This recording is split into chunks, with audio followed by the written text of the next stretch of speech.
नमस्कार। आज हमारी चर्चा मांगलिक योग को लेकर के है। शादी संबंध के समय में विशेष तौर पर हम लोग कुंडलियों को मिलाते हैं और देखते हैं कि कोई मांगलिक दोष तो नहीं है। वस्तुतः हम लोग मांगलिक दोष जरूर कहते हैं, लेकिन ये मांगलिक योग है। मंगल वैसे देखा जाए तो जो कुंडलियां मांगलिक होती हैं उनमें एक अतिरिक्त ऊर्जा होती है। उनके अंदर एक अलग तरह का अग्रेशन होता है और हमारे जीवन में अग्रेशन का, अतिरिक्त ऊर्जा का बहुत ही महत्व है। तो हम लोग जब कुंडलियां मिलाते हैं तो दोनों कुंडलियां मांगलिक हो, कहने का मतलब है कि दोनों की जो वर हो या वधु हो, दोनों की ऊर्जा का सामंजस्य हो। इसलिए मिलाया जाता है कि मंगल का मांगलिक कुंडली का मांगलिक कुंडली से ही विवाह हो। इसके अलावा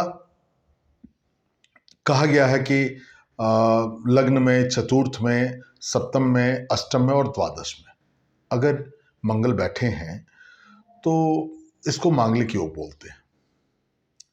तो इन स्थानों पर जो मंगल बैठते हैं तो इनका प्रभाव जो है सप्तम भाव पर।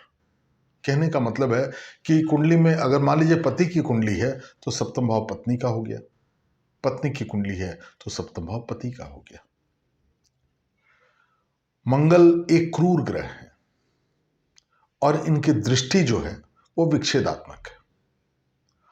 तो सप्तम भाव पर जो दृष्टि या सप्तम भाव में अगर मंगल बैठे हों या इन स्थानों में जो मैंने चर्चा की, तो इनका दृष्टि का प्रभाव बुरा होता है। इसीलिए शास्त्र में कहा गया है कि मांगलिक का मांगलिक से विवाह होना चाहिए। तो दोस्तों, मैं समझता हूं कि ठीक है, मांगलिक का मांगलिक से विवाह हो, लेकिन ऐसा भी बहुत सारा चीज कुंडलियों में देखने को मिलता है कि मांगलिक होते हुए भी उसके मांगलिक योग का वो परिहार हो जाता है। जैसे जो स्थान मैंने गिनाए, प्रथम, चतुर्थ, सप्तम, अष्टम और द्वादश, अगर इन भावों में शनि बैठे हों तो मंगल दोष का परिहार हो जाता है, यानी यहां पे मंगल का प्रभाव नहीं पड़ता है। इसके अलावा 25 गुण से कुंडली अधिक बनती हो, ग्रह मैत्री ठीक बनती हो या गणदोष ना हो, तब भी हम लोग शादी कर सकते हैं मांगलिक होने के बावजूद भी। यहां मंगल के दोष का परिहार हो जाता है। अगर मंगल पर बृहस्पति की दृष्टि पड़ जाए या स्वयं बृहस्पति मंगल के साथ बैठ जाए, तब भी मंगल के दोष की शांति हो जाती है। मंगल के साथ चंद्रमा बैठ जाए या चंद्रमा केंद्रीय, यानी पहले भाव में, चतुर्थ भाव में, सप्तम भाव में या दसम भाव में अगर चंद्रमा बैठ जाए, तब भी मंगल के दोष की शांति हो जाती है। कुंडली में मेष राशि में, लग्न में अगर मान लीजिए कि मेष राशि बनी हो, वहां मंगल बैठे हैं, तब भी मंगल दोष का परिहार हो जाता है। चतुर्थ में अगर वृश्चिक के मंगल बैठे हैं, तब भी परिहार होता है। सप्तम में मकर के मंगल बैठे हैं, तब भी परिहार होता है। अष्टम में कर्क के मंगल बैठे हैं, तब भी इस दोष का परिहार हो जाता है। और द्वादश में धनु के मंगल हो, तब भी इस दोष का परिहार हो जाता है। अगर मंगल सूर्य के साथ या सूर्य की वजह से अस्तंगत हो जाए,